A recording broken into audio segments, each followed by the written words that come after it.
Let us pull back the veil of time, retreating more than 2 millennia into the past to the rugged hills and sun-baked plains of ancient Macedon. Here, in a land where the mountains seem to scrape the heavens, a young palace boy named Alexander is just beginning a journey that will eventually shatter the world's boundaries and rewrite every map in existence. The evening air hangs heavy, thick with the scent of smoldering cedar and the metallic tang of earth freshly dampened by a fierce summer squall. Inside the palace at Pella, oil torches sputter and hiss against damp stone walls, casting long, dancing shadows that seem to mimic the giants of myth. In a secluded chamber, the silence is broken by a baby's cry, a sharp, insistent sound that heralds the arrival of a soul destined to be known simply as the Great. Before you settle deeper into your seat, take a moment to like the video and subscribe, but only if you feel a genuine connection to the stories we uncover here. As you get comfortable, I'd love to know where you are listening from. Tell me your city and the hour of the night in your corner of the globe. There is something truly special about knowing we are all gathered from different time zones for these late-night dives into the heart of history. Now, dim the lights, perhaps let a fan hum softly in the background to mask the modern world, and let us ease into tonight's journey together. The boy's official entrance into the world is recorded as the 20th of July, 356 B.C.E. At this time, Macedon is still looked down upon by the polished Greeks of Athens and Sparta, who view the Macedonians as little more than unwashed, beer-drinking backwater hill folk.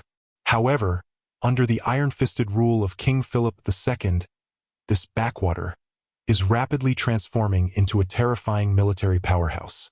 Philip is a man of grit and steel, obsessed with turning ragged, disorganized militias into the most disciplined phalanxes the world has ever seen. He is a master of welding scattered, feuding tribes into a single, cohesive state through a mixture of brilliant diplomacy and brutal conquest. But if Philip provided the steel, his mother, Olympias, provided the fire. She was no ordinary queen. She was a princess of Epirus, fiercely religious, sharp-tongued, and prone to moods that could burn as hot as a forge. Ancient whispers claimed she participated in dark, ecstatic cults and practiced strange rituals involving the handling of live serpents. Imagine the bedtime stories of such a child. They weren't just simple fables.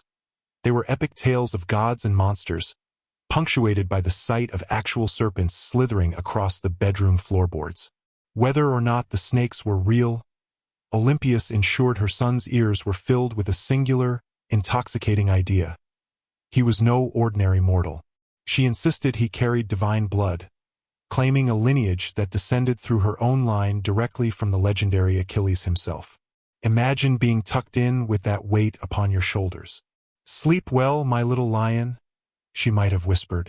"You are the heir of a demigod. Do not dare to disappoint us." Alexander's birth was allegedly wrapped in omens, or at least that's how the later chroniclers loved to tell it.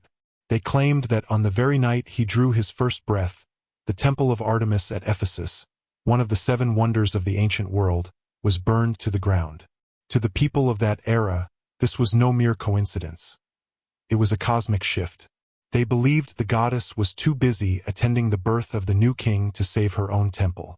One marvel falls, the people whispered, so that another, in human form, may rise. Historians still debate whether these tales were genuine folklore or clever propaganda designed to paint Alexander's life as a predetermined destiny. Either way, the tone was set from his very first breaths. Alexander's life was never treated as a biography. It was treated as an epic poem in the making. Life in the palace at Pella was far less glamorous than one might envision. The Macedonian court wasn't dripping in the gold and silk of Persia. It was rough, earthy, and perpetually loud. It felt more like a permanent military camp than a royal residence. Soldiers with mud caking their boots tramped across intricate mosaic floors. Merchants bickered over the price of grain in the courtyards, and the banquet halls constantly smelled of roasted goat, sharp onions, and spilled wine. For a child, it was a dizzying mix of privilege and chaotic reality. He had the best tutors, the finest clothes, and a legion of servants, But he also grew up overhearing drunken generals swearing blood oaths of allegiance one night and plotting dark betrayals the next. Alexander's earliest education wasn't found solely in scrolls or the strings of a lyre. It was found in watching the shifting faces of power and learning to listen between the lines. By the time he was 10, he had developed the eyes of a hawk for spotting a lie before it even left a man's lips. Yet Alexander was still a boy. He squabbled with other noble youths, adored his loyal hound, Peritas, and lived for the thrill of athletic games. In Macedon, boys were taught from the cradle that strength and courage were the only currencies that mattered. Hunting trips into the deep, tangled forests trained his reflexes. Riding taught him balance, but more importantly, it taught him boldness. Imagine a gangly boy, barely tall enough to mount his pony, gripping the reins with white knuckles while stable hands laughed nearby. He was a child determined not to tumble into the dust.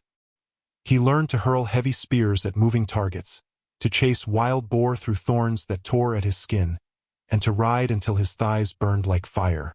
For him, these weren't chores or hobbies. They were rehearsals for the grand role his parents insisted he was born to play. One famous story from his youth cemented his legend forever: the taming of Bucephalus. A massive, powerful black stallion was brought to the court for sale, but the beast was a nightmare. Thrashed, reared, and kicked, throwing every seasoned rider who dared to approach it. King Philip, losing his patience, declared the animal useless and ordered it taken away. Alexander, however, had been watching closely. He noticed something no one else had. The stallion wasn't mean. It was terrified of its own shadow dancing on the ground. "What a horse they are losing," Alexander shouted. "Just because they lack the skill and heart to handle him." Philip looked at his son with a mixture of amusement and irritation. "And I suppose you think you can do better?" "I know I can," the boy replied. Alexander ran to the horse and gently turned its head toward the sun, so it could no longer see the frightening shadow. He spoke in low, soothing tones, stroking its neck until the animal's frantic breathing slowed. Then, in one fluid motion, he vaulted onto its back. Before the crowd could even gasp, he was galloping across the plain, a blur of boy and beast. When he finally returned, the crowd broke into a roar.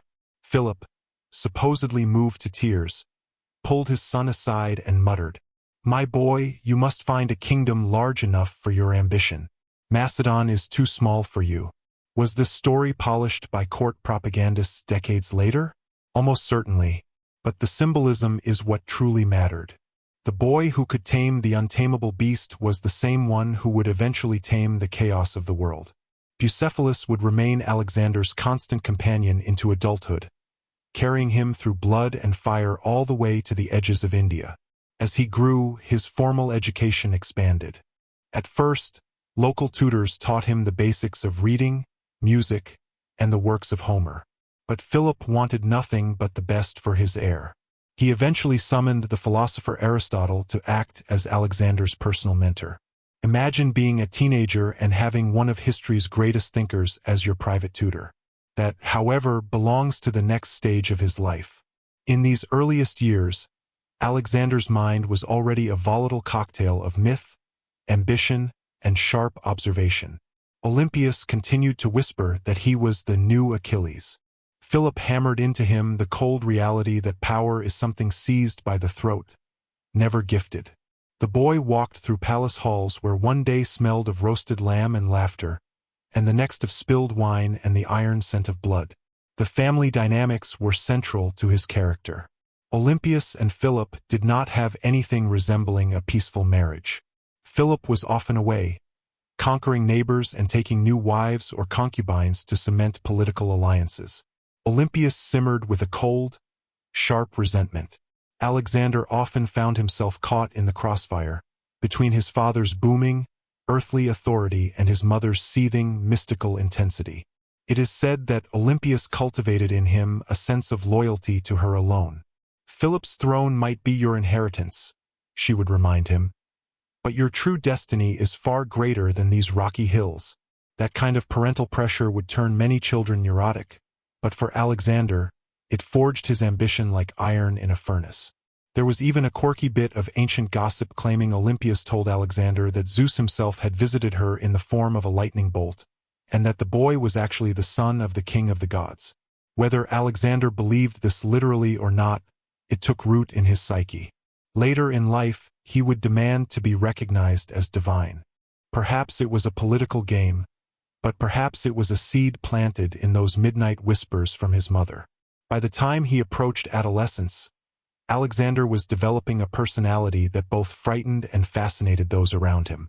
He had a temper that could flare in an instant if he felt insulted, but he possessed a deep, magnetic charisma. Friends claimed he had a piercing, heterochromatic gaze, one eye dark as night, the other blue as the sky, that made you feel as though he were looking directly through your soul. He idolized Homer's Iliad, keeping a copy by his side at all times. Achilles wasn't just a hero to him. Achilles was the blueprint. He famously said he would rather live a short, glorious life that would be remembered forever than a long, obscure one that faded into the dust. Picture him at 12 or 13 in the training yards at Pella. The dust rises in thick clouds, wooden practice spears clash with a rhythmic thud, and other boys are panting from the sheer exertion. Alexander always pushes harder. He refuses to yield, even if it means scraped knees and purple bruises. He isn't always the largest or the strongest, but he is relentless. When he loses, he sulks in silence, but he studies his mistakes with a cold intensity. When he wins, he expects it. In his mind, victory isn't an achievement. It is his birthright. Macedonian banquets were loud, dangerous affairs. They featured the music of the cithara, piles of boar meat, and gallons of unmixed wine. Generals argued loudly over troop movements. Servants darted in with heavy platters, and dogs fought over bone scraps under the table. Young Alexander sat and watched, absorbing lessons on command, loyalty, and the darkness of human nature. He understood early that men's tongues loosened with drink, and that kingship was not just about glory. It was about suspicion, intrigue, and constant vigilance. He was also acutely aware of how others saw him. Some envied him as the heir apparent. Others doubted his legitimacy because his mother was a foreigner from Epirus. Alexander carried himself with a chip on his shoulder, determined to prove not just that he belonged, but that he was destined for something so vast that no one in the room could even comprehend it. The time eventually came for the restless storm to leave the palace. Philip decided his heir needed more than just spear drills. He needed a mind sharpened like a razor. He summoned Aristotle to Mysa, a secluded sanctuary in the Macedonian countryside. Imagine the teenage prince, dirt still on his sandals from chasing hounds, being told he was going to school with the sharpest brain in human history. It was like trading a local coach for Albert Einstein, except this teacher came with a massive scroll library and the ability to turn any question into a 10-hour lecture on the nature of reality. Mysa was a place of stunning beauty, olive trees rustling in the breeze, the air heavy with the scent of pine resin, and young men sprawled on stone benches while a philosopher gestured with a stylus. This was a Socratic boot camp. Alexander didn't just sit and take notes. He was restless and constantly challenged Aristotle. Aristotle taught him logic, ethics, medicine, and the natural sciences. But most importantly, he taught him how to think. He introduced Alexander to Homer not as mere poetry, but as a manual for living. Alexander was so obsessed that he carried a dagger and a personally annotated copy of the Iliad everywhere he went. One of the more interesting historical facts is that Aristotle also taught him biology. Alexander developed a lifelong interest in healing, and later in his campaigns, he would personally prescribe remedies to his wounded soldiers. Hold still, the conqueror of nations might say to a bleeding soldier. I know exactly which herbs will pull the fever from this wound. There was also a bit of geekiness to his education. Aristotle was obsessed with cataloging the natural world. He dissected fish, studied the behavior of bees, and even kept a pet hermit crab nearby during lectures. Imagine the future king of the world, destined to storm the palaces of Babylon, crouching down to examine a crab scuttling across a table. In this schoolyard, Alexander forged bonds with the boys who would become his legendary generals: Hephaestion, Ptolemy, Cassander. They hunted together, debated fiercely, and ate from the same bowls. Hephaestion, in particular, became his closest companion, the Patroclus to his Achilles. Aristotle drilled into them the importance of observation. Don't just accept what you are told, the philosopher would insist. Test it. If a stream looks shallow, wade in and check the depth for yourself. This blend of skepticism and curiosity would define Alexander's leadership. However, there was a tension between them. Aristotle held the typical Greek disdain for barbarians, anyone not Greek, viewing them as naturally inferior. Alexander would later defy this teaching entirely, marrying foreign women and adopting Persian customs. Historians wonder if this was a rebellion against his teacher or simply the pragmatic move of a man who realized the world was too big to be ruled by prejudice alone. The transition from student to warrior came swiftly. By 338 B.C.E. At the age of 18, Alexander was ready for his first taste of real blood. Philip was facing a coalition of Greek city-states, Athens and Thebes, at the Battle of Chaeronea. This was no classroom exercise. This was the real thing. The weight of bronze armor, the forest of pikes, and the very real risk of being trampled into the mud. Philip took command of the right wing, but he gave his teenage son command of the left wing, leading the elite companion cavalry. The battlefield was a vision of hell. Shields slammed together with the sound of thunder, spears jabbed through gaps in armor, and the air was choked with dust and the screams of the dying. Facing Alexander was the sacred band of Thebes, an elite unit of 300 men who had never been defeated. Alexander didn't hesitate. At the decisive moment, he spotted a gap and drove his cavalry straight into the heart of the Theban line. It was a move of terrifying precision. The sacred band was annihilated. The young prince had not just participated in the battle, he had won it. Some say Philip deliberately gave his son the glory to build his reputation. Others insist Alexander's tactical genius was already outshining his father's. Regardless, the boy returned from Chaeronea with blood on his spear and his name on everyone's lips. He had fought in the thick of it, charging where the risk was highest. He wasn't a pampered princeling anymore. He was a leader of men. As the dust settled over the broken bodies at Chaeronea, the storm of Macedon had truly arrived. The boy who once tamed a horse and listened to lectures on hermit crabs was now the most dangerous young man in the world.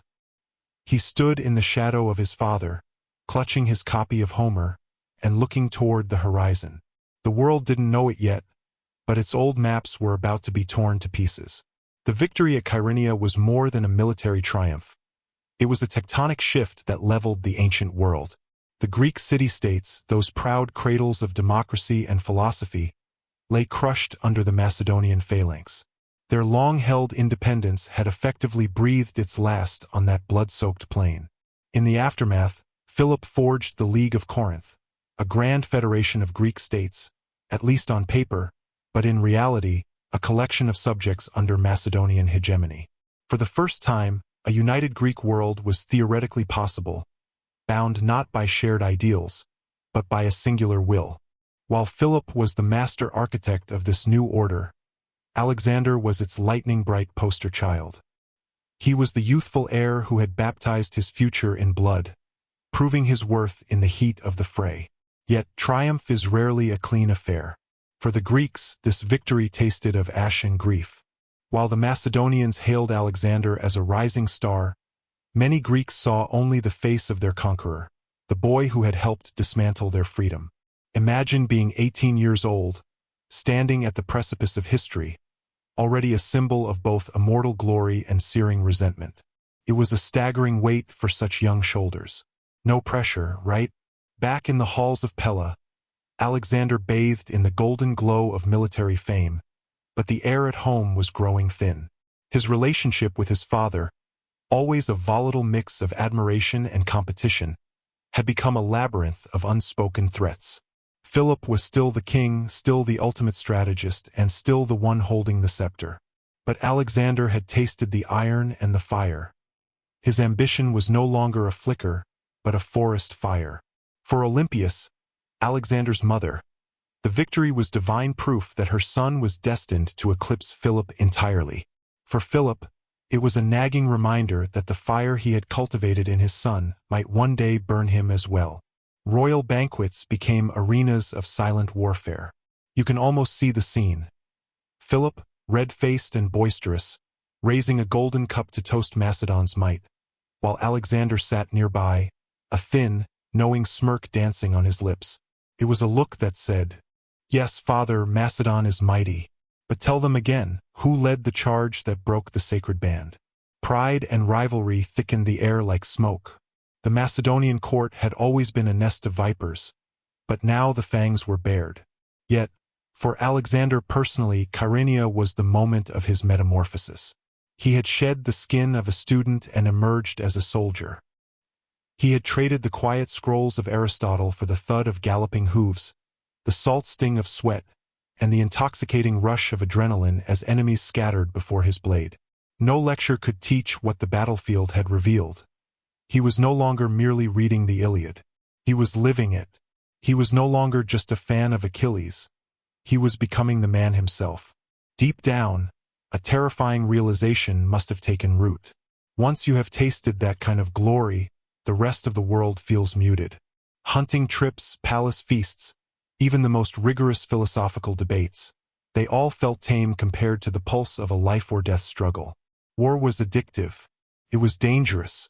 And from that moment on, it would dictate the rhythm of his soul. The world might still see a prince, but inside, a conqueror was already sharpening his claws. The path ahead, however, was twisted with lethal politics and shadowed by his father's towering dominance. The storm was gathering, and at its center stood a young man who now knew exactly how it felt to hold destiny in his hands. The dust of Kyrenia had hardly settled before the tensions at home began to coil like a spring. Alexander had proven himself on the field, but surviving the royal court was a different game entirely. Pella was a hive of shifting loyalties, and Philip II, brilliant, ruthless, and unpredictable, was a man who did not enjoy being overshadowed, even by his own flesh and blood. The atmosphere at the royal banquets grew so sharp you could have cut it with a spear tip. Philip was at the zenith of his power, the master of Greece, and his eyes were already turning eastward toward the glittering prize of Persia. For decades, the Greeks had whispered of avenging the invasions of 480 BCE, the day Leonidas fell at Thermopylae and Athens burned. Philip planned to lead a pan-Hellenic crusade to liberate the Greek cities of Asia and, more importantly, to seize the unimaginable wealth of the great king. But Philip's triumphs were always laced with domestic drama. He was no model family man. His bed was a revolving door of political alliances and personal pleasures, having married multiple wives to solidify his borders. Olympias, a woman of fierce pride and terrifying intellect, did not take kindly to being sidelined.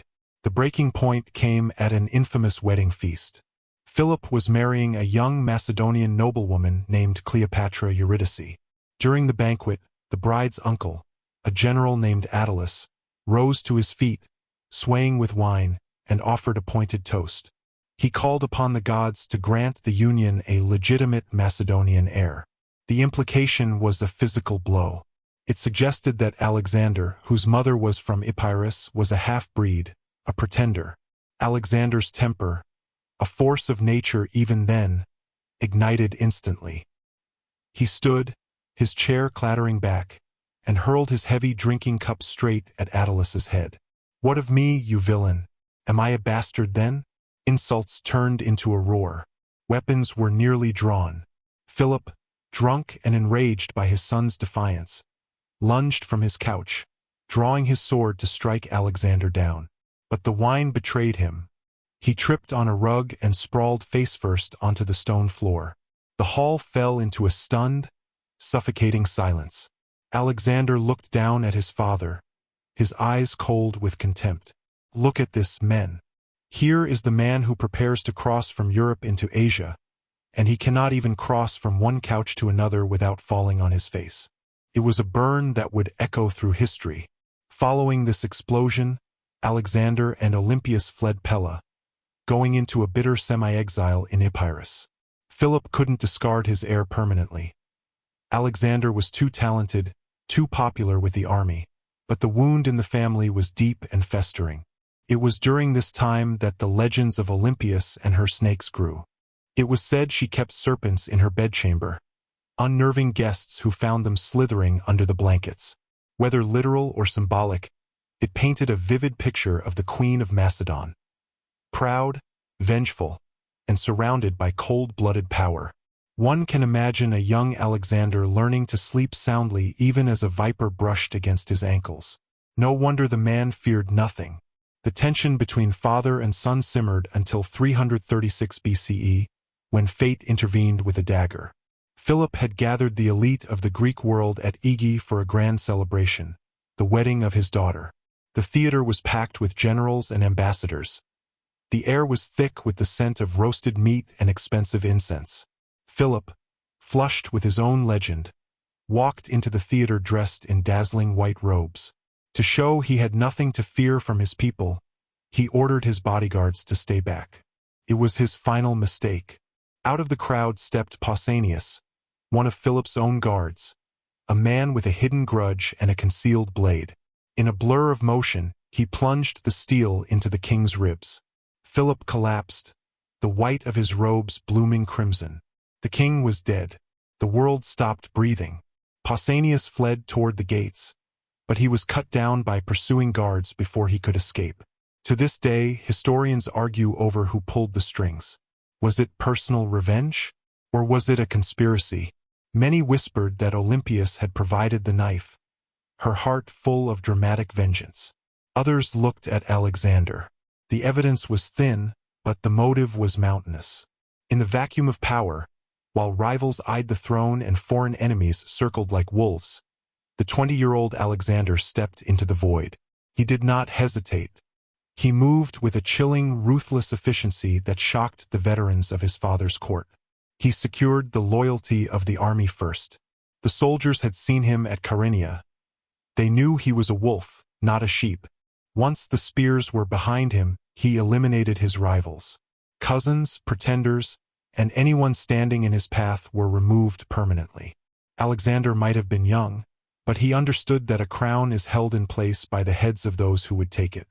Olympias, it is said, conducted a purge of her own, ensuring that Philip's other wives and their children would never trouble her son's reign. The palace of Pella echoed with coronation chants and the screams of the fallen. It was a brutal, bloody transition, the reality of ancient monarchy. One day you wear garlands, the next you face daggers. Alexander was now king, but the Greek world saw an opportunity in the chaos. Philip is dead, they whispered. The boy cannot hold the leash. This is our chance. Thebes was the first to act, driven by a pride that refused to be bowed. Athens stirred with dreams of restored democracy. From his throne, Alexander saw the embers of revolt glowing across the horizon. He knew that hesitation was a death sentence. While the Greeks expected him to dither in palace politics, Alexander rallied his battle-hardened veterans and marched south like a thunderstorm. He moved so fast it defied logic. One moment he was in the north, the next he was at the gates of the rebels. Thebes made a fatal gamble. Believing the rumors that Alexander had been killed in the north, they rose in full revolt. When Alexander appeared before their walls, he offered them a final chance. Surrender and live. They refused, underestimating the young man's resolve. The siege was a nightmare. When the walls were finally breached, the Macedonian fury was unleashed. To make a terrifying example of anyone who would dare defy him, Alexander ordered the total destruction of the city. 6,000 Thebans were slaughtered. 30,000 were sold into slavery. The city that had once humbled Sparta was erased from the map, its buildings leveled to the dust. In a strange, poetic twist, Alexander ordered his soldiers to spare only two things: the temples of the gods and the house of the poet Pindar. Amidst the carnage, he wished to show that while he was a destroyer of men, he was a protector of art. The message was received. Greece fell silent. Athens scrambled to send envoys, begging for forgiveness. The boy king had proven he was not just his father's son. He was something far more dangerous. With his rear secure and Greece cowed into submission, Alexander turned his face toward the rising sun. In 334 BCE, the invasion of Asia began. As the ships ferried his army across the Hellespont, Alexander stood at the prow, the salt spray in his hair. This was the crossing of legends. Xerxes had come this way to enslave Greece. Alexander was going this way to conquer the world. When the boats hit the Asian shore, Alexander was the first to leap into the surf. He cast a spear into the soil, declaring the continent won by the spear. It was pure theater, a declaration of intent to the gods themselves. Before the first battle, he detoured to the ruins of Troy. He sacrificed at the tomb of Achilles, his ancestor and idol. Legend says he ran a race naked around the tomb and even borrowed a shield from a local temple that was said to have belonged to the heroes of the Trojan War. He wasn't just a king leading an army. He was a living myth, stepping into the pages of history with a sword in his hand. The first test came at the river Granicus. The Persian satraps had gathered their forces on the far bank, their cavalry glittering like a sea of gold. Alexander's generals, cautious and gray-haired, urged him to wait. The river is deep, the banks are slick, they warned. Alexander didn't listen. He ordered the charge immediately. He led from the front, his white-plumed helmet a beacon for every Persian archer. The water churned with the blood of men and horses. In the thick of the fighting, a Persian noble raised a mace to crush Alexander's skull. The king was a hair's breadth from death when his companion, Clitus the Black, severed the Persian's arm in mid-swing. Reckless, unstoppable, and favored by fortune, Alexander shattered the Persian line. The invincible empire had been beaten by a 22-year-old in his first Asian engagement. As the Persian forces scattered into the hills, the world began to realize that the young man standing on the riverbank was not just a king of Macedon. He was a force of nature. The boy who had tamed Bucephalus and listened to the whispers of Aristotle was now carving his name into the very crust of the earth. And he was just getting started. The cities of the east began to fall like autumn leaves before a gale. Some, witnessing the smoke rising from the horizon, surrendered voluntarily, trading their pride for the hope of Macedonian mercy. Others, blinded by their own ancient walls, chose to resist and were systematically broken. Sardis, a shimmering jewel of Lydia, simply opened its gates, its treasures offered up as a tribute to the new master of the world. But at Halicarnassus, the resistance was fierce, a bloody reminder that the path to empire is paved with bone. Here, Alexander revealed the two sides of his nature, the ruthless conqueror and the cold pragmatist. His rule was a masterclass in the carrot-and-stick philosophy. Where loyalty was offered, he accepted it with a grace that felt like friendship. Where rebellion festered, he crushed it with a violence that felt like divine wrath. Generosity mixed with terror became his signature. Life on the campaign was a grueling, sun-bleached existence. The soldiers marched under a sky that felt like a furnace, their diets consisting of little more than gritty barley bread, pungent onions, and water that tasted of salt and dust. Yet morale did not just survive. It thrived. The secret was simple. Alexander did not lead from the rear. He was not a distant king sitting upon a gilded throne. He was there in the thick of the march, his boots caked in the same red clay as theirs. He ate their meager rations, slept on the hard earth without a tent, and shared their exhaustion. He was in the mud, laughing at a soldier's crude joke, cursing a broken axle, and bleeding from the same arrows. This created a bond deeper than any military discipline could ever forge. "Do you see that fire ahead?" he would ask, pointing toward a fortress. "We see it, sire," the men would rumble. "Then know this, I will be the first to step into it. Follow me and we take the world." In these months, Alexander also became a master of the narrative. He presented himself as the liberator of the Greek cities languishing under the Persian yoke. He strode into ancient temples, restored local democracies, and posed as the champion of freedom. To the Greeks, he was the avenger of Xerxes' ancient invasion. To the Persians, he was a nightmare made flesh. To his own men, he was the protagonist of a new, living Iliad. There were moments of swagger that became legendary. In one captured city, Alexander discovered a golden couch belonging to a Persian satrap. To the surprise of his generals, he insisted on using it immediately. "Does the king require such luxury?" one officer asked. Alexander laughed, leaning back into the embroidered silk. "It is not for the comfort, my friend. It is for the theater. If you want to rule Asia, you must get used to their furniture." His men roared with laughter. That mix of arrogance and humor only deepened their devotion. As he pressed further into the interior, the sheer scale of his ambition became terrifyingly clear. Most men would have been satisfied with the coastal spoils, but Alexander's eyes were fixed on the horizon. He wanted the heart of Persia, the throne of Darius, and the very edges of the known world. By the end of 334 BCE, he had secured a foothold in Asia. His army was blooded but victorious, his reputation soaring, and his enemies unnerved. He had claimed the land by the spear, but the greatest challenges were still waiting. Darius III, the great king of kings, had yet to take the field in person. The Battle of Issus arrived as the summer heat gave way to the biting winds of late autumn. Alexander's momentum had not cooled. He drove deeper into Persian territory, weaving through coastal cities like a needle through cloth. The true test, the collision of myth and reality, happened at the Panaris River. The Persian Empire was a leviathan of wealth and manpower. While Alexander commanded perhaps 40,000 infantry and 5,000 cavalry, Darius had summoned a host that defied the imagination. Ancient writers spoke of 1,000,000 men. Modern estimates suggest at least 100,000. A sea of bristling spears and snapping banners that stretched beyond the reach of the eye. To any other commander, the sight would have been a signal to retreat. To Alexander, it was an invitation to glory. Geography, however, was on the side of the Macedonians.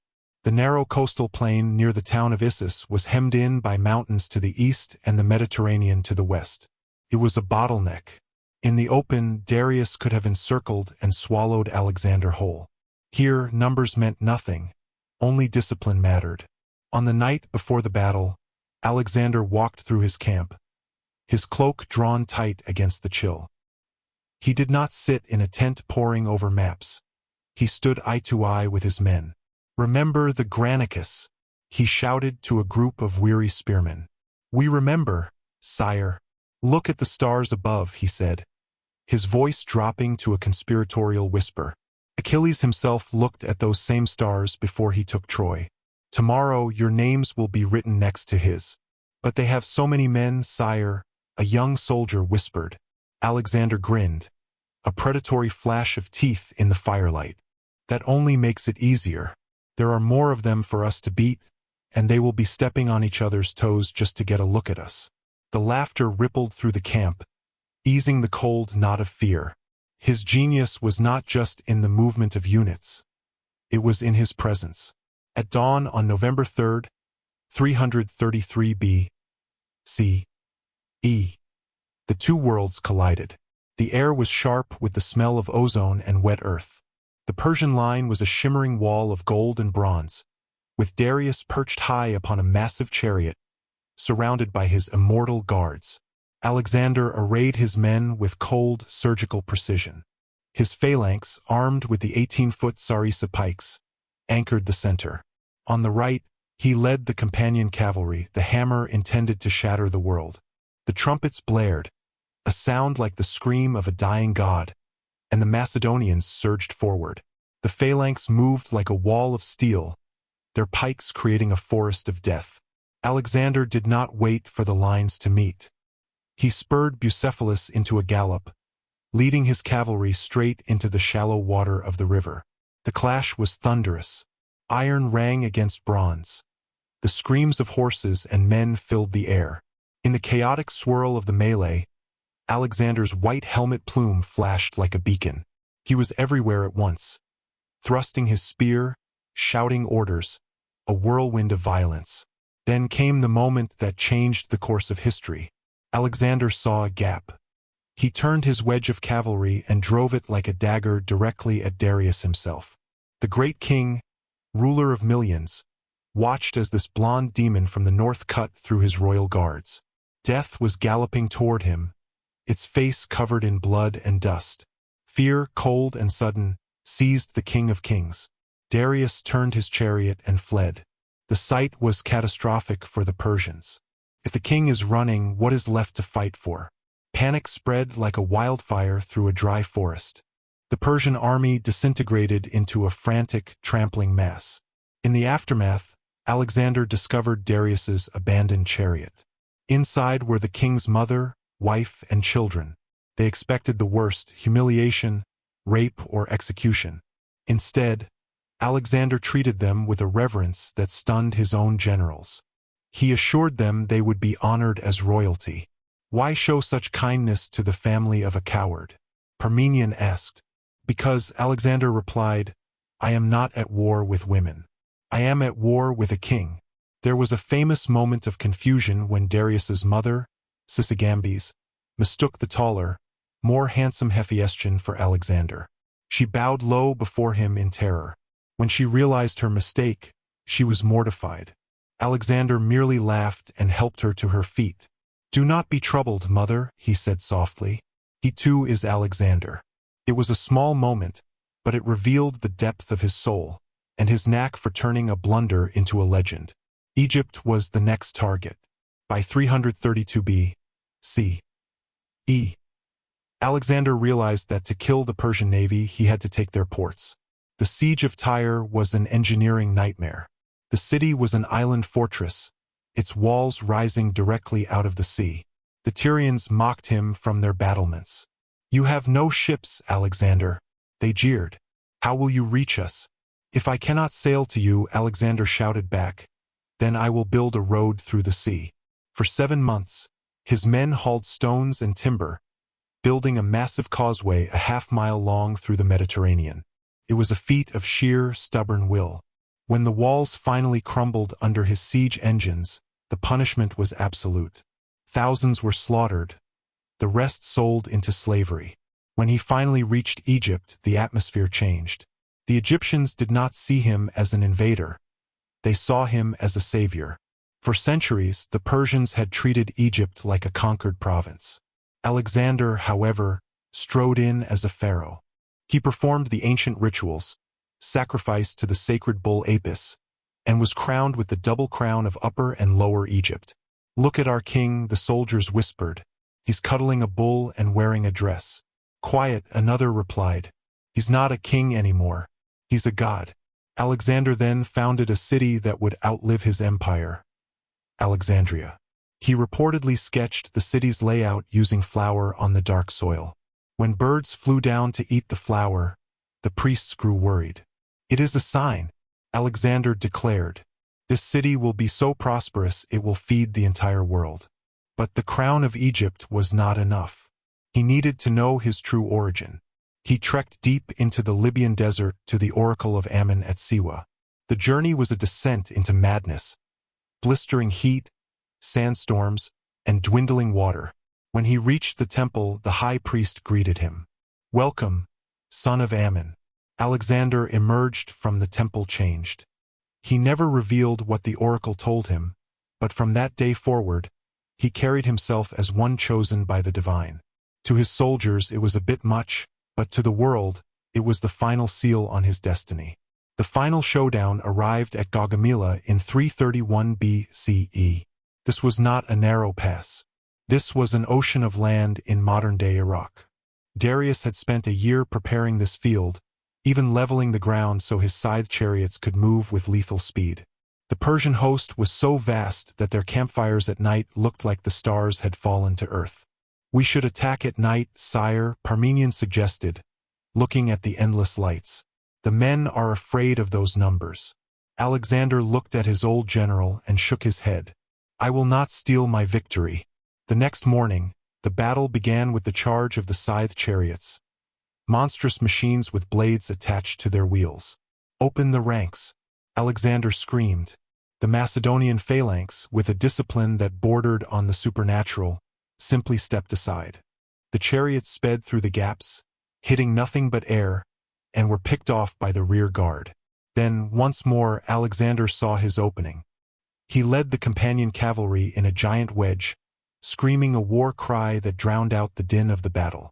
He charged through a gap in the Persian line, aiming straight for Darius's throat.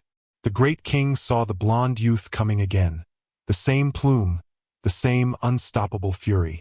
Despite his massive army, despite the elephants and the chariots, Darius broke. He turned his chariot and fled into the dust of the plain. The Persian Empire died that day. In his haste, Darius left behind his bow, his cloak, and his dignity. "Look," a soldier joked, holding up the royal cloak. "The great king has left his laundry for us." Alexander stood in the center of the field, blood on his boots and the crown of Asia within his reach. He was 24 years old. He had defeated the greatest empire on earth. But as he gazed toward the east, toward the mountains of India and the edge of the world, his eyes did not look like those of a man who was finished. They looked like the eyes of a man who was only just beginning. Disaster. Armies are held together by the fragile threads of confidence. And at Gaugamela, those threads snapped the moment their king bolted. The rout was not a retreat. It was a massacre of staggering proportions. Tens of thousands of Persians lay cooling in the dust, while Macedonian losses were so minimal they seemed like a statistical error. The battlefield was a graveyard of broken dreams, littered with splintered spears, overturned chariots, and banners trampled into the mud. For Alexander, this was more than a victory. It was the birth of an empire. With the fields of Gaugamela secured, Persia was effectively his. Babylon, Susa, and the ceremonial heart of Persepolis would fall like ripe fruit. The great king had been broken, and his world was now open for the taking. That night, the Macedonian camp was a roaring furnace of celebration. Soldiers cheered until their throats were raw, feasting on Persian spoils and boasting of the men they had slain. Alexander moved through the noise, accepting their praises with a nod, but his spirit remained restless. He knew the shadow of war still lingered. Darius had vanished into the eastern mists, still breathing, still a rival to the throne. Yet the symbolic weight of the day was undeniable. In a single afternoon, a young man from the rugged hills of Macedon had dismantled the largest empire the sun had ever touched. And what of the man himself? He had been transformed in the crucible of battle. No longer was he merely the conqueror of Greece, the liberator of Egypt, or a clever boy playing at war. He was now the master of Asia. He strode among his men with the easy, terrifying confidence of one who believed that destiny itself bent to his whim. His enemies viewed him as an unstoppable force of nature. His allies saw him as God-touched. His soldiers hailed him as the greatest leader to ever draw breath. Imagine him standing alone on the battlefield long after the shouting had died down. The plains stretched out silent and cold beneath the stars. Around him lay the shattered remnants of Persia's might. In his heart burned a terrifying realization. He had achieved what even the heroes of myth had never dared to dream. He held the keys to an empire that spanned continents. The boy from Pella, the student who once sat at Aristotle's feet, the prince who had tamed the wild Bucephalus. He was now the king of the world. Yet for Alexander this was not the end. To men of his breed, glory is a fire that can never be quenched. It only grows hungrier with every soul it consumes. Ahead lay the golden gates of Babylon and the long, bloody chase after Darius. The world had opened its doors to him, and he intended to claim every inch of it. The dust of Gaugamela still clung to Alexander's boots, and the metallic tang of blood had not yet faded from his senses. Already, the young conqueror was looking toward the horizon. The Persian armies were broken. Their king was a fugitive, and the gates of history were swinging wide. Babylon, Susa, and Persepolis, the ancient heartlands of the Achaemenid dynasty, lay waiting for their new god. Alexander, now 25, walked toward them not as a mere invader, but as something far more intoxicating, a rightful master. When the Macedonian army finally approached Babylon, the fabled jewel of Mesopotamia, the outcome was not a siege, but a pageant. The city walls loomed vast and imposing, glazed with vibrant images of lions and dragons that seemed to roar in the sunlight. Ziggurats pierced the shimmering heat of the sky, and the Ishtar Gate, tiled in brilliant blue lapis and golden beasts, glittered like a fever dream. Instead of spears and arrows, the Babylonians poured out of the gates with flowers and songs. They were weary of Darius's wavering hand and eager for the stability of a strong conqueror. Alexander marched in at the head of his troops, flanked by his companions. Their armor still streaked with the grit of travel. The phalanx ranks gleamed like a river of silver, cavalry mounts snorted with impatience, and the air shook with the echo of drums and trumpets. Behind the spectacle lay a chilling message. Macedon was no longer a backwater kingdom on the edge of the world. It was the power that held the throat of Persia. Babylon, one of the greatest cities of antiquity, opened its gates to Alexander in 331 BCE. He was received not as a despoiler, but as a legitimate ruler, a testament to how fragile Persian loyalty had become. The city dazzled the Macedonians. Soldiers gaped at the sprawling markets overflowing with rare spices and the cool, perfumed courtyards of the elite.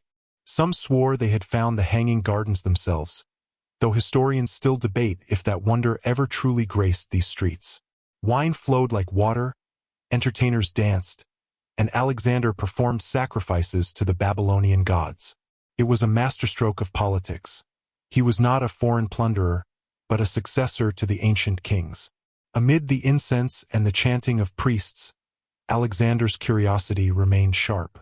He took a profound interest in the astronomical records kept on clay tablets, centuries of data tracking the stars and eclipses.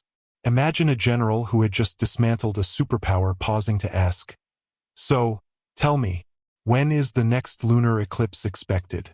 He was as hungry for knowledge as he was for territory. From Babylon, the march continued to Susa, where the gates opened just as easily. Here, Alexander struck gold, literally. The royal treasury was captured, revealing hundreds of tons of silver and gold, a fortune so staggering it could have funded a century of war. For an army that had often lived on the edge of mutiny over pay, this was paradise. Alexander distributed the riches lavishly, ensuring his men understood one thing. Their king was leading them into wealth beyond their wildest imaginings. However, Persepolis, the ceremonial capital, would be different. It was the seat of Achaemenid pride, a repository of royal glory. It did not surrender so easily. The Macedonian army fought its way through, finally storming the city in early 330 BCE. Here, Alexander's ruthlessness flared again. He allowed his troops to plunder. Palaces were stripped bare, treasures were hauled away in massive caravans, and Persian nobles were slain or sold into chains. The Macedonians, raised on stories of the Persians burning Athens a century prior, saw this as divine justice. "They burned our temples," the soldiers growled. "Now we burn theirs," and burn it they did. One night, amidst a haze of wine and celebration, flames leaped toward the sky. Whether it was a drunken impulse, a deliberate act of revenge, or a calculated piece of political theater, Persepolis was set ablaze. Columns toppled, cedar roofs collapsed in a rain of sparks, and the ceremonial heart of the Persian world turned to ash. Ancient sources are divided. Some claim a courtesan named Thais goaded Alexander into the act to avenge Greece. Others say he ordered it in cold blood, then regretted it once he was sober. Regardless of the cause, the image remains etched in history. Alexander, torch in hand, watching an empire's glory vanish into the smoke. Conquest, however, is not merely about destruction. Alexander soon assumed the title once held by Darius and Xerxes, King of Kings. He began to adopt Persian customs, draping himself in their robes and sitting upon their high thrones. To his Macedonian veterans, this was a betrayal. Their rough and ready king was suddenly wearing silk trousers and demanding the complex etiquette of the East. They muttered in the ranks about the betrayal of Greek values. But Alexander knew that to rule as a god, he had to look like one. He practiced proskynesis, the Persian custom of bowing before the king. To the Persians, it was respect. To the Greeks, it was an abomination reserved only for the gods. When his officers resisted, the tension became palpable. One story tells of a Greek who refused to bow, to which Alexander laughed it off. It's the thought that counts. But another time, when the opposition grew too loud, he snapped, "Loyalty means adapting. A king is what his people need him to be." It was an awkward, dangerous dance. Hardened veterans who had marched with him from Pella were now being asked to grovel like courtiers. The balance between his Greek roots and his Persian future became a constant strain on his reign. But for Alexander, the transformation was intoxicating. He was the heir to Cyrus, the successor to Xerxes. At 26, he had surpassed every ambition his father, Philip, had ever dreamed. Yet, even atop a golden throne, he was restless. Wealth was merely fuel for his journey. In the markets of Babylon, he heard whispers of India, of elephants larger than houses, of strange rivers, and of lands where the sun scorched the earth hotter than any Greek could endure. He looked at his maps, tracing the rivers eastward. King of Kings was a title. He wanted to be the master of the very ends of the earth. Darius III still lived, a ghost haunting the eastern provinces. Alexander pursued him relentlessly through the biting cold of the highlands, a harsh contrast to the desert heat. In 330 BCE, news reached him. Darius had been betrayed by his own satraps. A noble named Bessus had seized the king, hoping to use him as a bargaining chip. When Alexander's scouts finally found the royal wagon, Darius was alone, bleeding out from spear wounds dealt by his own men. The great king drew his last breath before Alexander could reach him. The scene was thick with irony. Alexander, who had longed to settle their rivalry in personal combat, found only a broken corpse in a dirt-caked wagon. He covered the body with his own royal cloak, sending it back to Persepolis for a kingly burial. Some say he wept for his fallen rival. "I would have treated you with honor had you lived to see my face." Whether the tears were real or staged, the message was clear. Alexander was now the undisputed king of Asia, but his gaze remained fixed on the east. In 327 BCE, he began the march toward India. The journey was a descent into hell. They crossed the Hindu Kush, where narrow passes were choked with snow and the wind cut through cloaks like a blade. Mules tumbled into ravines. Men froze where they stood. Yet Alexander was always there, on foot, eating the same meager rations as his men, enduring the same frostbite.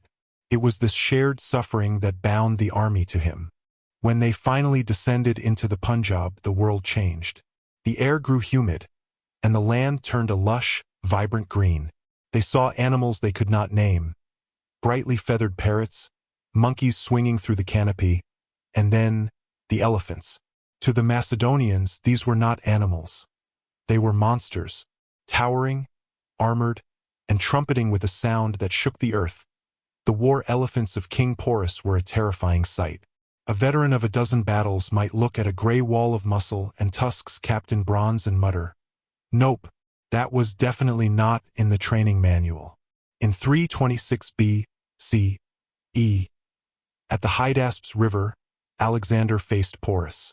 The river was a churning torrent of monsoon rain. Through a masterstroke of deception, Alexander crossed under the cover of a storm and engaged the Indian king. The battle was a bloodbath. Elephants trampled men into the mud, tossing them like ragdolls, while Macedonian spears gouged at the beast's eyes. When Porus was finally captured, Alexander was struck by the man's dignity. "How do you wish to be treated?" Alexander asked. "Like a king," Porus replied simply. Alexander, delighted by the answer, restored Porus to his throne and granted him even more territory. It was mercy, pragmatism, and a dash of theatrical respect all rolled into one. But the cost was too high. The army was spent. The monsoon rains never stopped. Their clothes rotted, their food spoiled, and disease thinned their ranks. At the Hyphasis River, the men finally broke. They refused to go further. For the first time, Alexander's charisma failed him. He stood before his scarred veterans and pleaded, spoke of Achilles, and promised them the world. But the silence that met him was absolute. Caenus, One of his most trusted commanders, finally spoke. "We have gone far enough. The men long for their homes, for their families. Their courage is intact, but their bodies are finished." Alexander retreated to his tent in a fury, sulking like a child denied a toy. He refused to eat for days, hoping his silence would shame them into submission. Didn't. Eventually, he emerged and agreed to turn back, but not before ordering 12 massive altars to be built. "If we cannot go further," he declared, "let the world know that it was here we touched the edge of the heavens." The return journey was no mercy. Alexander chose a route through the Gedrosian Desert, one of the most hostile environments on Earth. Along the way, he continued to pick fights. At the city of Multan, he was the first over the walls, leaping into the fray alone. An arrow pierced his chest, puncturing his lung. As he collapsed, his men went into a blind killing frenzy to save him. For days, he hovered on the brink of death. Rumors spread that he was gone, forcing his officers to parade his pale, bandaged body on a ship just to prove he still breathed. He survived, but he was changed. The arrow had left a scar on his body and perhaps his soul.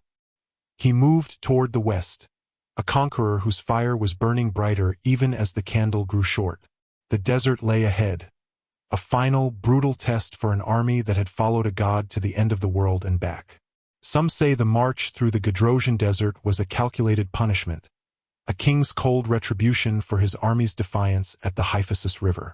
Others believe he was simply possessed by a Homeric hubris, driven to rival the legendary expeditions of Cyrus and Semiramis, eager to prove he could conquer a wasteland that had devoured every conqueror before him. Whatever the motive, the reality was a slow-motion catastrophe. Picture it: a horizon of undulating white-hot sand under a sun that did not just shine, but punished. The winds were not breezes. They were searing gusts that peeled the skin from a man's face. The dunes were Titan-sized waves, shifting and treacherous, ready to swallow entire columns whole. Water did not merely become scarce, it vanished. The few wells they stumbled upon were either dry husks or poisoned by alkaline rot. Horses, once the pride of the Macedonian cavalry, collapsed in their tracks, their tongues blackened. Camels staggered until their hearts gave out. Men died by the hundreds, then by the thousands. They left bodies half-buried in the shifting grit, only for the dunes to cover them within hours, erasing their existence from the map of the living. Supplies vanished. Soldiers resorted to chewing raw leather straps or digging for bitter, shriveled roots that tasted of dust.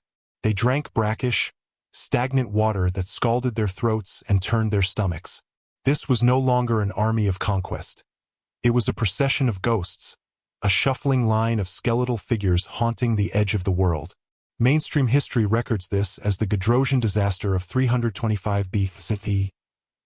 Alexander's march through the desert caused massive, avoidable losses, with thousands perishing from the twin agonies of thirst and starvation. There is a famous story told of those desperate days, a quirky but profound tidbit of lore. Supposedly, one afternoon, scouts discovered a tiny pool of stagnant water. They gathered every drop they could into a helmet and brought it to Alexander, a prize more valuable than all the gold in Susa. Alexander, his own lips cracked and bleeding, looked at the water, then looked at his hollow-eyed men. With a steady hand, he tipped the helmet and poured the liquid into the sand. "I will not drink," he declared, his voice a raspy rasp, "unless all of you can." The soldiers did not curse him for the waste. They wept. Some were unsure if their tears were born of agonizing thirst or a renewed, terrifying loyalty. They wiped their eyes and trudged on, bound once more to the man who would suffer exactly as they did. Historians still debate whether that moment actually happened or if it was a piece of polished propaganda, a myth woven to soften the edges of his cruelty. But with Alexander, the line between truth and theater was always a blur. Through it all, he pressed forward, stubborn as the gods themselves. His men grumbled, their murmurs like a rising tide of mutiny, yet they followed. They were bound no longer by love, but by the sheer momentum of years spent at his back. Some dreamed of the cool springs of Macedon, of the wives and children whose faces were fading from memory. Others muttered curses under their breath, wondering if their king sought a global empire or merely his own spectacular self-destruction. The answer, as always, was both. By the time they finally staggered out of the desert and into more fertile lands, the army was a broken, ragged thing, half destroyed and utterly changed. Yet even then Alexander burned. He did not rest. He reorganized satrapies, purged corrupt governors, founded new cities, and planned vast new fleets. His soldiers could barely stand, but their king was already sketching maps of Arabia, of Carthage, of the Rome lands, places they had only heard of in travelers' fables. Here lay the great paradox of his life. His army was reluctant, battered, and often on the verge of rebellion, yet they remained. They hated him, loved him, resented him, and worshipped him all at once. He was their tyrant and their savior, a reckless dreamer who nearly killed them and the only man who made their lives feel eternal. As they limped westward, the greatest hardships were supposedly over. They would see Babylon again, but they would not find the Alexander they remembered. His relentless drive was consuming him from the inside out. The reluctant army was about to become the mourning army. When Alexander finally emerged from the nightmare of the Gedrosian desert, the sun felt different. It was no longer a merciless hammer. It was a soft, golden warmth that glittered on irrigated fields and fat cattle. Babylon waited, not with sandstorms, but with grandeur. 4 years, Babylon had been Alexander's prize. He had first entered the city years ago after crushing Darius at Gaugamela, greeted then not as a destroyer, but as a liberator. Its colossal blue-tiled walls and sky-piercing ziggurats shimmered then, and they shimmered still, a jewel set upon the Euphrates. Now, in 324 B.C.E., the city readied itself once more. Artisans wove garlands of jasmine. Priests polished ancient altars. To the Babylonians, this was the return of a living god. Behind him, his army shuffled like shadows of their former selves. Even the most cynical veteran couldn't help but stare as the Ishtar Gate loomed on the horizon. Towers climbed toward the heavens, and the legendary hanging gardens cascaded with lush green life, looking like paradise after a year of hell. In 324 B.C.E., Alexander made Babylon his official capital. He entered in triumph, but it was a triumph shadowed by the toll of the road. Trumpets blared, and incense clouds rose to the sky, but beneath the gleaming gold armor was a man who had survived too many wounds, too much grief, and too much wine. To the crowd, he was unstoppable. To his soldiers, he was unrelenting. To himself, he was perhaps a man running out of time. The celebrations were legendary. Feasts that spilled into the avenues and wine that flowed like the river itself. But Alexander was not interested in just partying. He was dreaming of a world government. Plans unfurled on wax tablets. New fleets for the Persian Gulf. New roads connecting the Indus to the Mediterranean. He envisioned Babylon as the beating heart of an empire so vast it would have no borders. While the army tasted relief in the food and women of the city, Alexander's gaze remained fixed on the horizon. After a decade of blood, the men craved permanence. Their king craved movement. There was a quirky, dark tidbit from this time. At one of the grand feasts, Alexander hosted a drinking contest. It ended in a massacre of the liver. One man, Cletus of Thessaly, drank himself into a grave within days. Another, a soldier named Promachus, allegedly downed nearly 4 gallons of unmixed wine in a single sitting before collapsing dead. It was a strange war medal, to survive the spears of the Persians only to be killed by a bottomless goblet. Babylon also became the stage for Alexander's most controversial social experiment, the Susa weddings.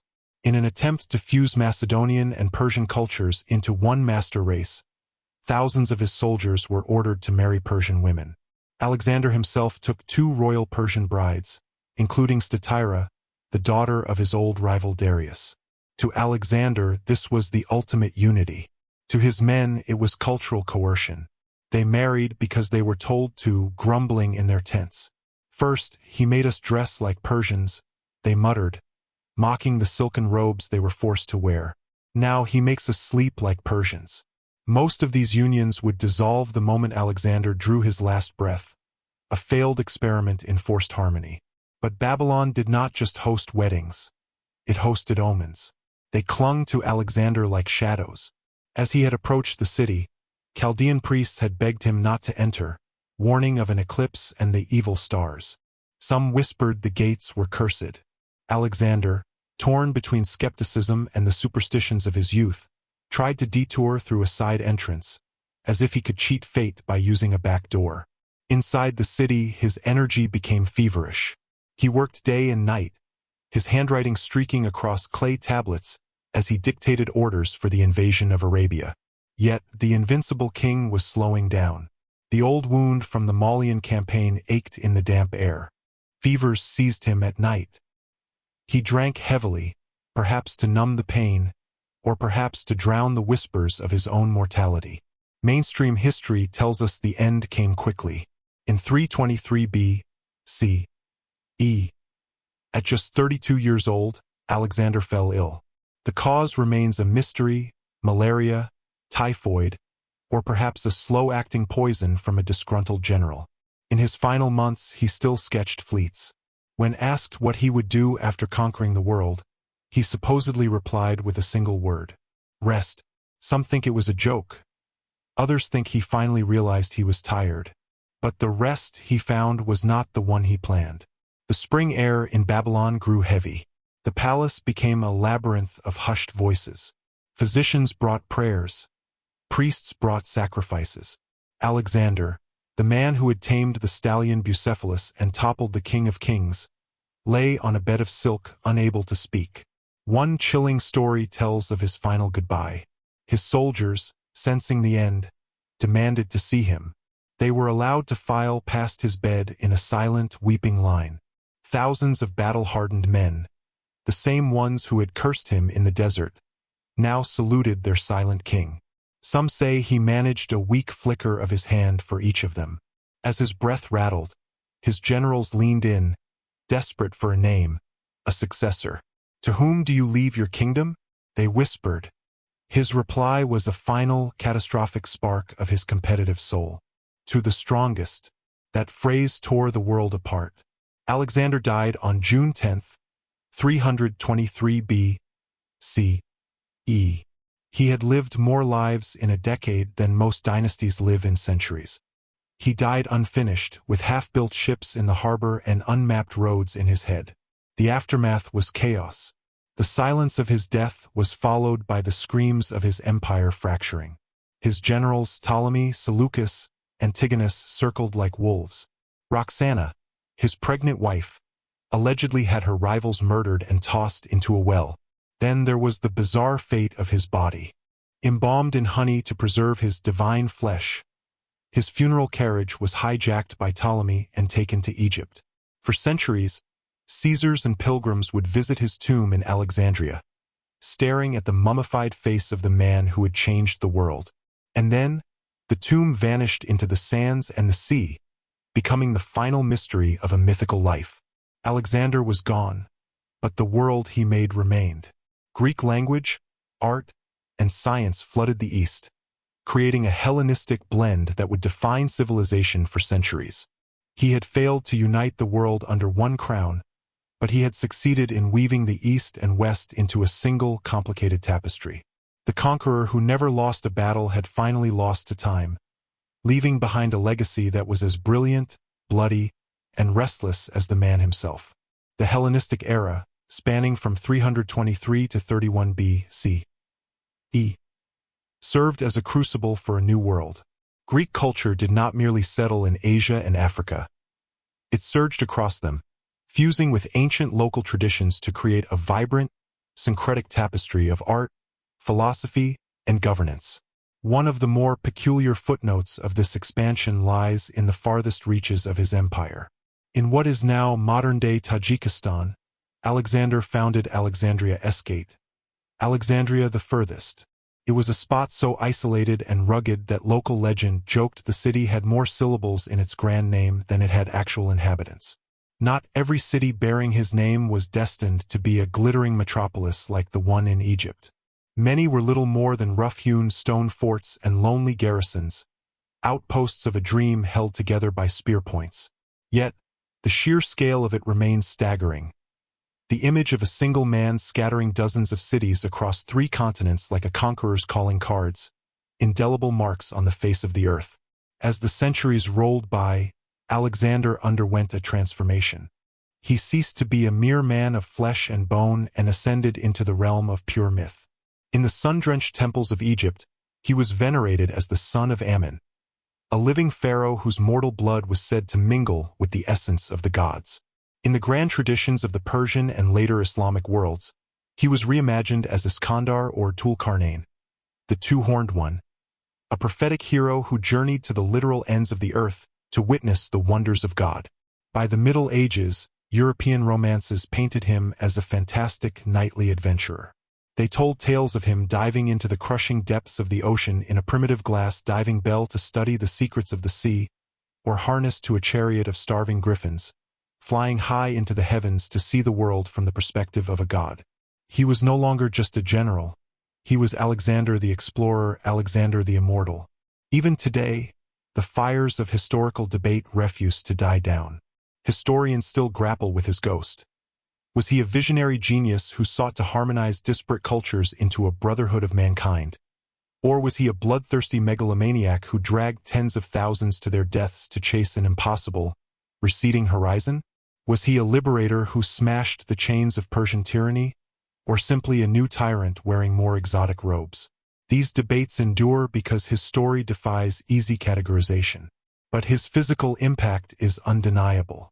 He redrew the map of the world forever. The borders he traced with his sword, the cities he laid out with his architects, and the legends he left in his wake continue to ripple through time. Though his generals' kingdoms eventually fractured and fell, the shadow they cast allowed Rome to rise. The Middle East became a permanent crossroads of faiths, languages, and philosophies. The Greek texts meticulously preserved in the Great Library of Alexandria would one day fuel the intellectual fire of scholars in medieval Baghdad, before eventually traveling back to Europe to ignite the Renaissance. In ways the young king could never have envisioned, he became the bridge that connected the ancient world to the modern one. In the city of Kandahar, Afghanistan, the earth still yields secrets, coins bearing his likeness and inscriptions that link the modern soil back to his iron-shod conquest. Even now, local elders pass down folk tales of Iskandar, speaking of his army's passage as if the great conqueror had only just packed up his camp outside the city gates last summer. Myth bleeds into memory. Memory dissolves back into myth. For the soldiers who followed him through the mud and the blood, however, the legacy was far more visceral. To them, it was a legacy of exhaustion, grief, and bone-deep awe. They remembered the relentless, soul-crushing marches, the vast, shifting deserts that swallowed their comrades whole, and the chaotic thunder of battles that shattered empires. They remembered the sound of his laughter echoing through a silk tent, his sudden, terrifying rage when his will was questioned, and the magnetic, almost frightening charisma that compelled men to follow him into the jaws of death.